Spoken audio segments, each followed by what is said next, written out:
بسم اللہ الرحمن الرحیم۔ السلام علیکم ورحمۃ اللہ وبرکاتہ۔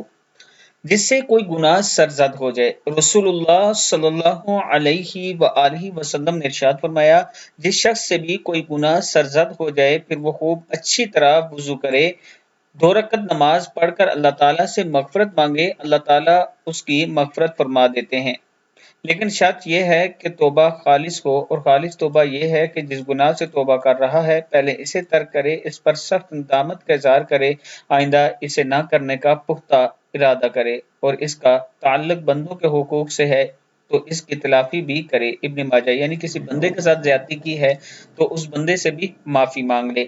اللہ تعالی ہم سب کو اس پر عمل کرنے کی توفیق دے۔ اس کے ساتھ میں اپنے تمام چاہنے والوں سے گزارش کروں گا کہ راولپنڈی اسلام آباد میں اگر آپ انویسٹمنٹ کرنا چاہتے ہیں اچھی سوسائٹیز میں اور بڑی سوسائٹیز میں، تو آپ مجھ سے رابطہ کر سکتے ہیں۔ آپ خود آئیں، میرے آفس کا وزٹ کریں، اور پھر آپ کو سوسائٹیز کا وزٹ کروایا جائے گا۔ جو سوسائٹی آپ کو پسند آئے گی آپ اس میں اپنا پلاٹ لے سکتے ہیں۔ یہ میرا واٹس ایپ نمبر ہے، انشاءاللہ آپ مجھ سے رابطہ کریں۔ عابد راجہ آپ کے اعتماد پر پورا اترے گا۔ السلام علیکم ورحمۃ اللہ وبرکاتہ۔